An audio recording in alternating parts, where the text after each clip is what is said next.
good to have you here. Hello, everybody, and welcome to Doctor Who. The review of The Woman Who Lived. Let me just get my big thing up on the screen so you know exactly which episode I'm talking about, with a picture that makes you go, look, this is an ultra serious episode worthy of my time. This is going to be a divisive review. I can already feel this one coming. Last week, it was I've got so many things I have so many things I want to say about this episode, and I'm not sure where to start because I've got things that I really like about this episode. Really like. I really like them. I'm not just saying that. I'm not just implying that. And I'm not just kind of saying, oh, they're on the nice side of good. There's things that I really like about this episode. And then there's things that I really don't like about this episode that I think slightly spoil the really good things. So I'm divided on this episode, which means this is going to be a divisive review, which means you as the viewer who are watching this divisive review will also be divided. And it's interesting because last week I was really down on last week's episode, but not everyone agreed with me, which is fine because I've often talked in these reviews about how subjective a program like Doctor Who is. And these pair of episodes, I think, have really kind of, well, no, more than the pair. I think the 6 episodes so far have really shown how divided Doctor Who fans are. There is no such thing as just like a Doctor Who fan. Different people like different things and appreciate different things about each episode. And that's good because people are different and human beings are different. But for the script writers and the program makers, it must be an awful kind of headache. And because when you've got people like me kind of going, that was amazing, but that was crap. And then someone else kind of going, no, that thing was crap. And that thing was amazing. Because in my head, they're all children. Then it's really, really, really difficult. And so the way I'm going to handle this is I'm just going to say, look, some of you aren't going to agree with me, and that's fine. I still love you, and I hope you will still love me, and let's just go for it. This review is my review, and looking at all of the other reviews online, because I read 4 earlier, everyone else seems to have loved this episode. I haven't found a single other review that's remotely negative, and I'm not going to be negative about this episode. I said I'm divided on it. I'm going to go, this is what I like, this is what I don't like, but everyone else seems to love it, whereas I'm just going to go, no, I'm divided. I think it was good on this bit and bad on that bit, and we'll get to that right now. So here we go. This is my IMHO, my view on this episode, and there's one thing that I'm going to say that is going to cause throwdown in the chat behind me, but I'll save that one until later. Okay, let's start with the good. This episode was obviously based around the premise of what would happen if a human being became immortal, and it's a really cool idea. It was explored really nicely and explored in a very, very different way to Captain Jack's, because obviously they've explored with Captain Jack was obviously an immortal human, but Captain Jack was also a hero, and the rules are kind of different for heroes, aren't they? Because heroes, are kind of heroic through the ages. And then Captain Jack was always like a kind of, well, not always a member of Torchwood, but like he was always kind of doing things which were trying to help people. And his life had a purpose, and his life was to sleep with as many men as possible. And in doing so, try and save the world and the universe and things. And he joins various things. But, Captain Jack, to be honest, is Captain Jack. He's not a real human, although he kind of is quite close to John Barrowman, but he's a very special kind of a person that's very shallow, and in doing so, just kind of often is very happy and positive, and he kind of like skates. Captain Jack's different, all right? Captain Jack's different. Let's just leave it there. Captain Jack is different. This was their attempt to give immortality to a real human being who has loves and losses and families and lives and also starts from the past. Captain Jack, I think another reason why Captain Jack was different, he started from the future with a knowledge of science and time travel, and then goes back to the past. And so in a sense, Captain Jack always knows where he's going. And in some ways that kind of helps him to keep like his sanity in some way. But this is taking someone from the Viking era and kind of saying, well, what if they lived 1,000 years or I'm not entirely sure exactly how long she's supposed to live. So I'm not entirely sure where the Vikings are, but I think the implication would be that she's been around about 1,000 years or so. And this was obviously the big theme of the episode. And some of the dialogue between the girl and the Doctor really was brilliant. And I love the fact that they took her. I mentioned this last week without watching any of the spoilers, because I didn't watch the trailer.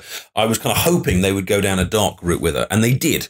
They kind of took this idea of, well, what happens if everyone around you is constantly dying. You know, that human dies and that human dies and my children die and my husband doesn't recognize me anymore because he thinks I'm a dream because he's just so old. You know, and what happens when all the humans around you die is you lose your humanity.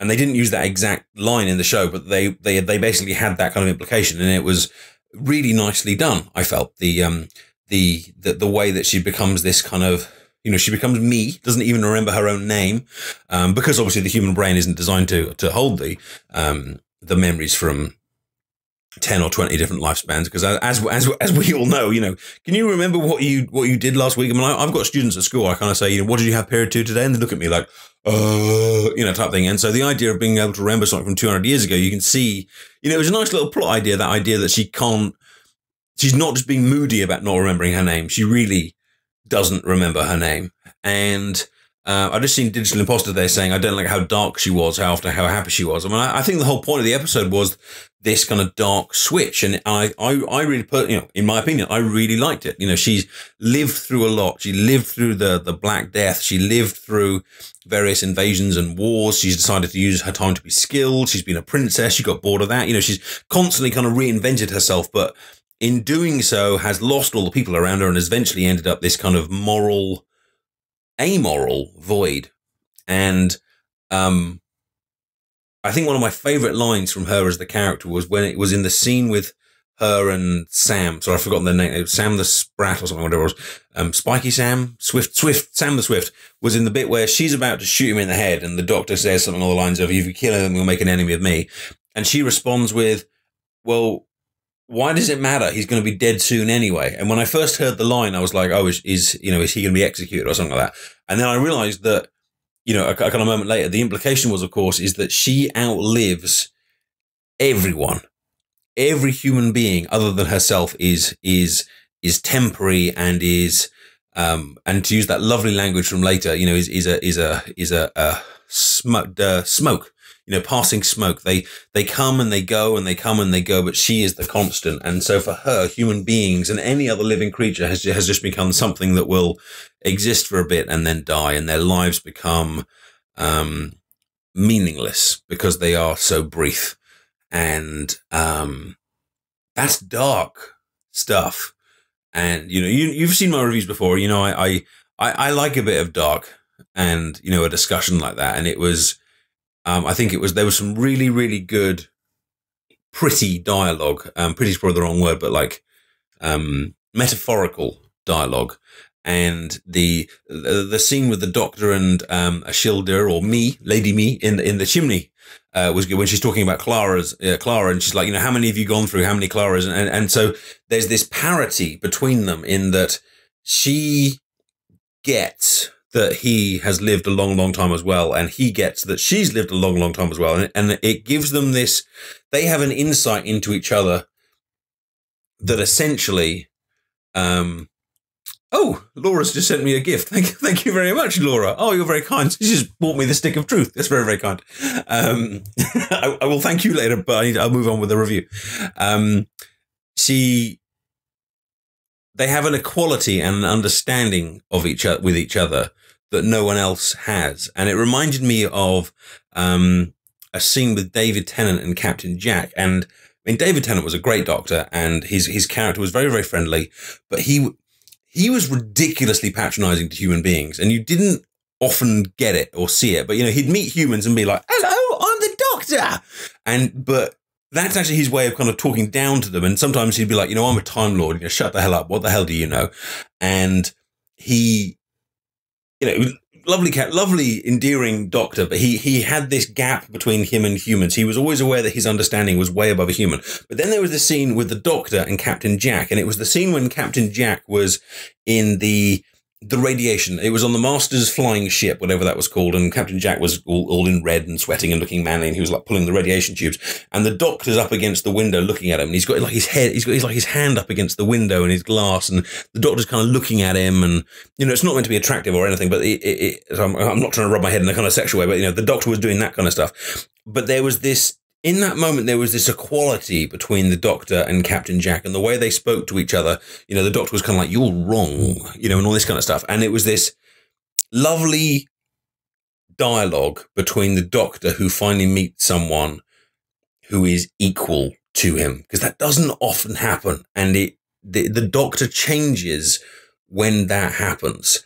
And he did it again in this episode when he meets her.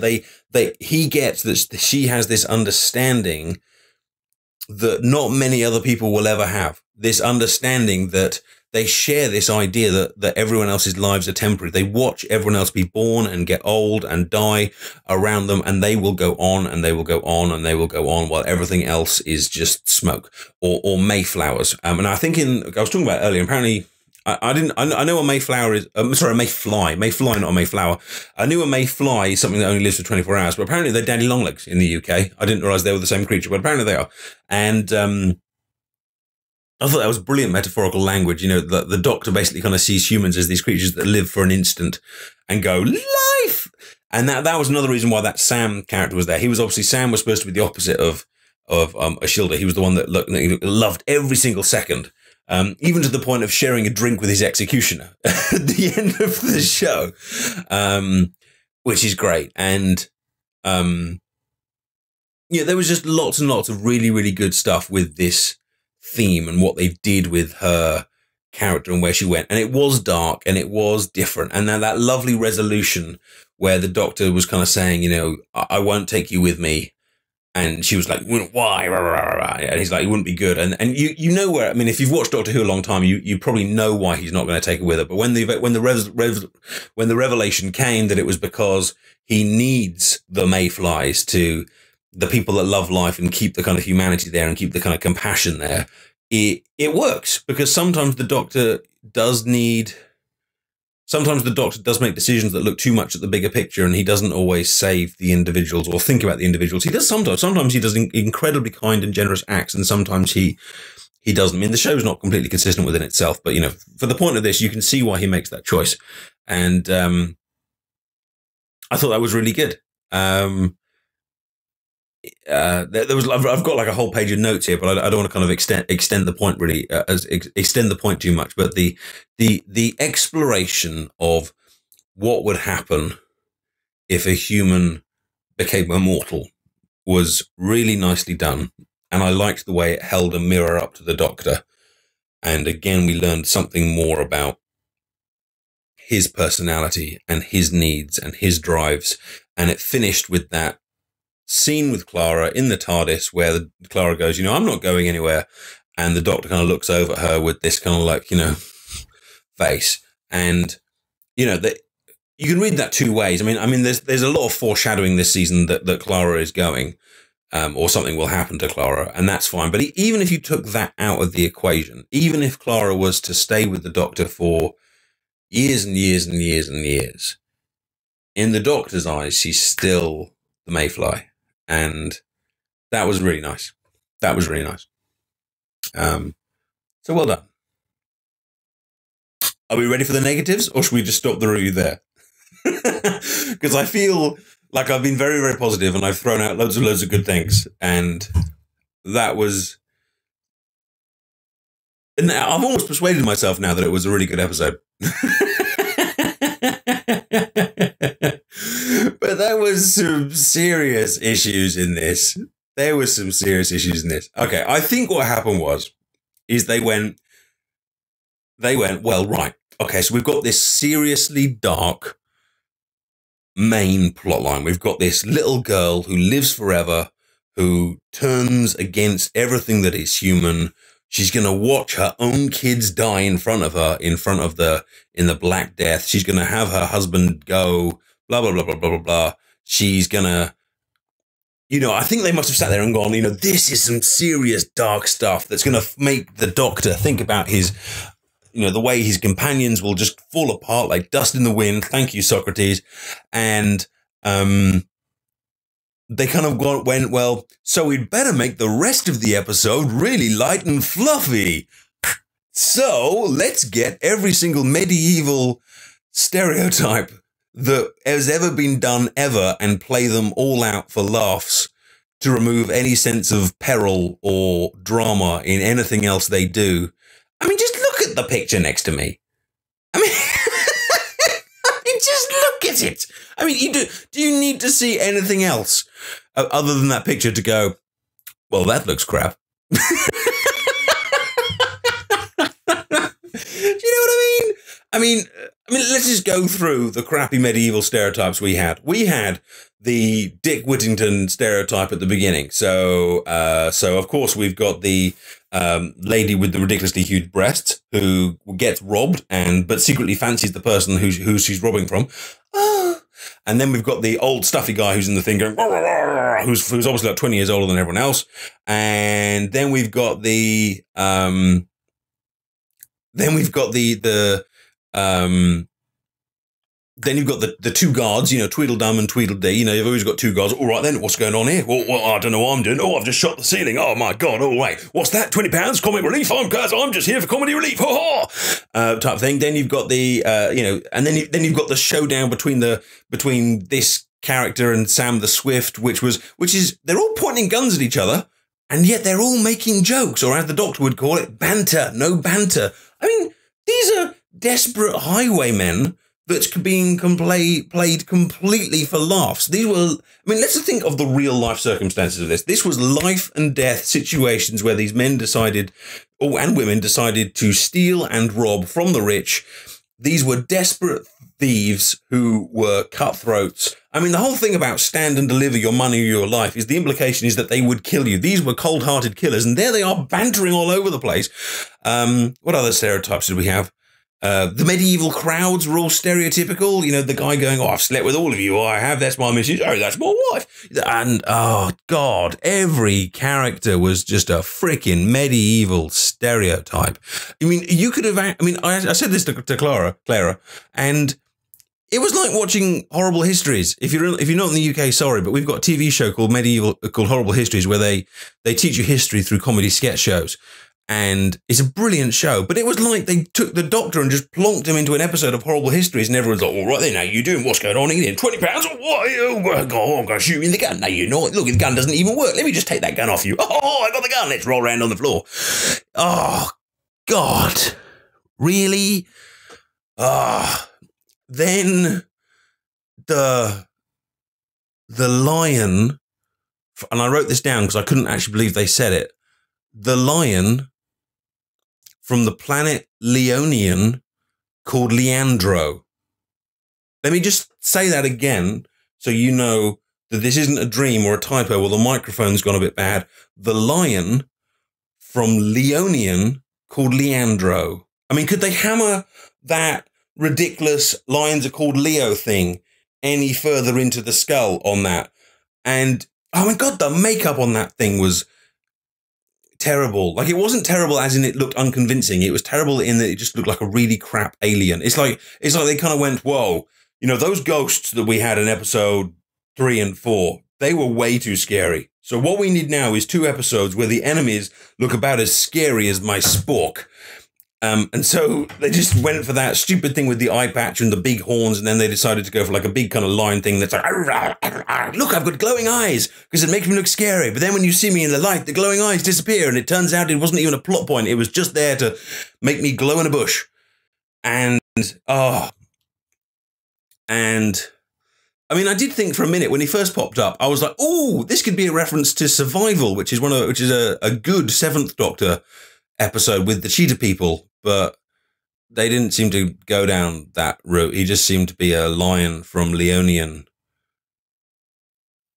called Leandro. I mean, you don't really need to know any more than that to go, oh, yeah, and he breathes fire. So is he a lion or a dragon? And the issue I had with all of these medieval stereotypes and the lion from Leonian called Leandro is it just made everything other than that central plot, which was good, filler comedy. And nothing is less funny than filler comedy.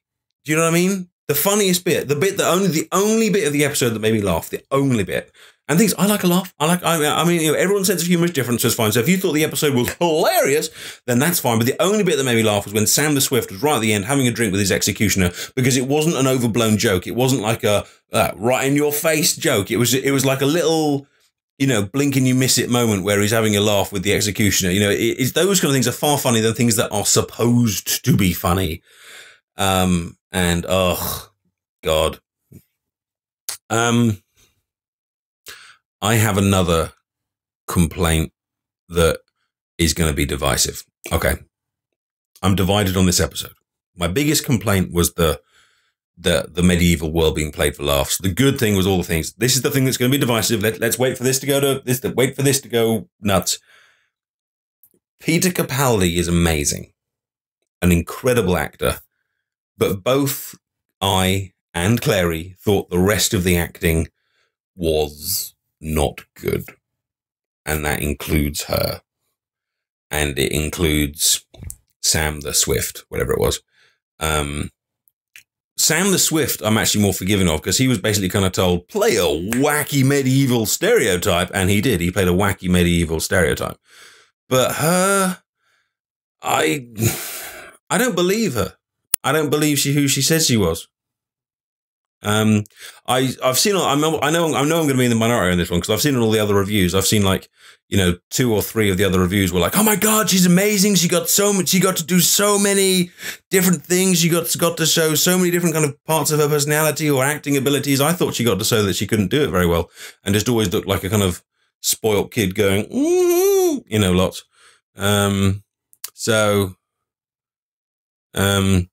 Yeah. If I met her, I'd be very, very polite and things. And I'm sure if I did meet her, I'd be like, I'm a big fan. But I wasn't impressed in it. I wasn't impressed in that episode. I mean, she's younger. I don't actually know how old she is. So maybe she's got time to blossom into a far better actress. But I didn't like her acting, and I felt it detracted from her character. I'm glad I'm not the only one. Actually, looking at the responses, and I was expecting to get a ton of hate here, but I'm not. But there you go. So those are my thoughts on it. I think it's. I think it looks like she's coming back. It wasn't clear at the end exactly what. I mean, I could be being thick on this one, but it wasn't exactly clear what she thinks her role now is. She seems to have kind of set herself up as, if I understand it, a guardian to people who are met by the Doctor. Seems to be it. And the Doctor tends to come in and save people's lives, so otherwise they'd be dead. And she now seems to be coming in and saying, well, I'm going to be there to pick up the pieces afterwards. And I do get that there is always this thing with the Doctor that he swoops into people's lives and then goes off and leaves lots of them kind of going, oh, wow, the Doctor. And you can think about people like Donna Noble and others that have then kind of gone and been obsessed with the Doctor afterwards. And, Osgood, for example, and others. And so, it's a nice idea, but I'm not entirely sure what she's then saying she's going to do. She after people have met the Doctor, she's going to turn up and be like, that guy just saved your life, but here's your how to get over the Doctor relationship kit with a 5-step process of denial, depression, anger, yada, yada. Yeah, I mean, I don't get exactly what she's saying. I haven't got a problem with that one. I'm not complaining about that. I'm just saying I'm not entirely sure what they're saying that her character is going to be, but I think we can deduce that we're going to see her again. There was certainly an implication there that, she's gonna come back. And of course there was that clip at the end with the phone and the Doctor was like, yeah, she's in the background. But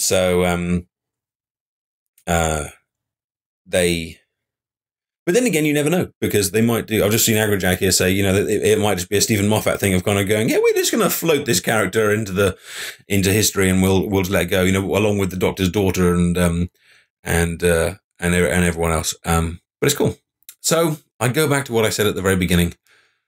For me, a very, very divisive episode, a really dark, interesting theme with medieval stereotypes that made me cringe.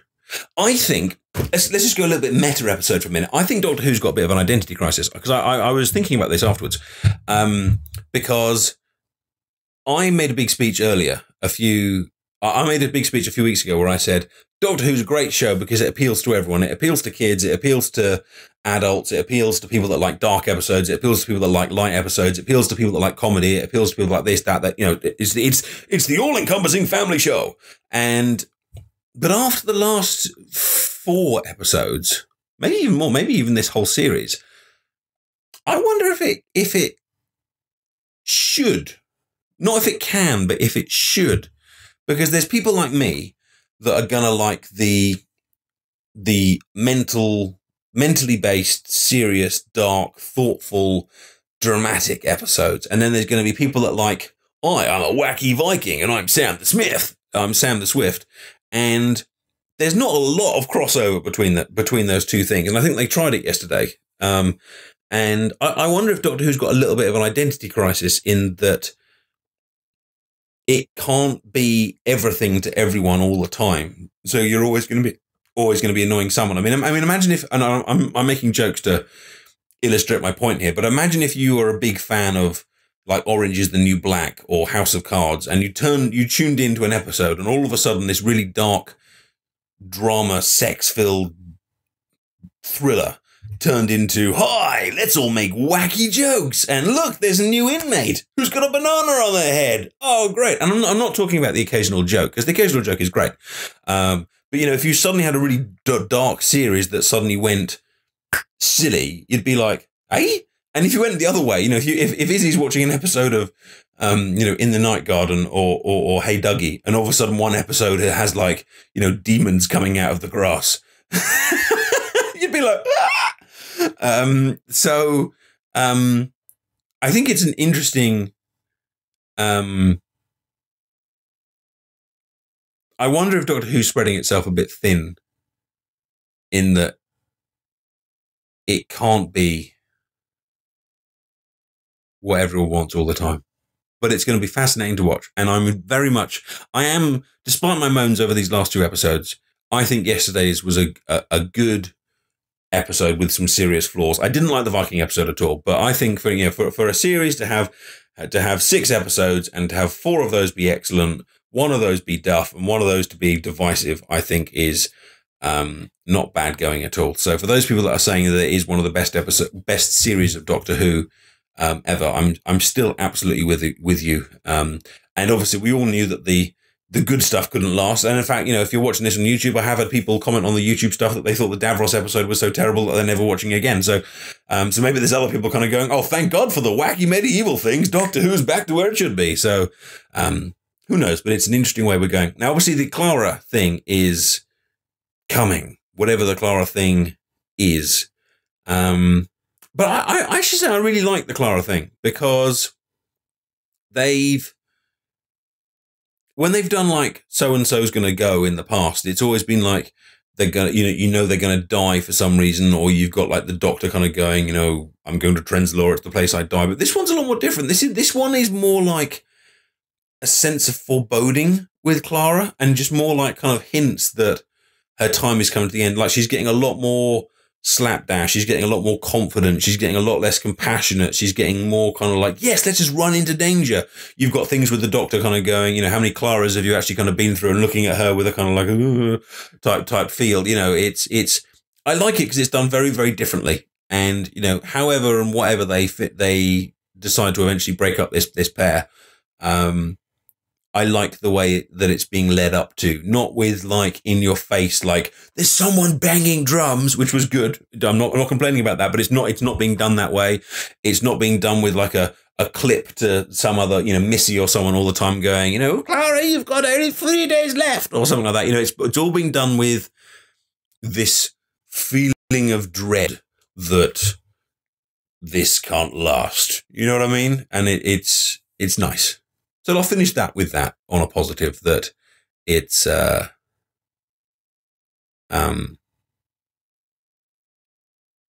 however Clara ends up going, she had an excellent series, the series before, and she's, like all Doctor Who companions, is reaching that point of the inevitability that the relationship might end, because whilst he is as constant as the Northern Star, she is simply the mayfly that keeps him sane. Thank you to everyone who's watched today. If you're watching on YouTube or Twitch, then do follow and subscribe. It looks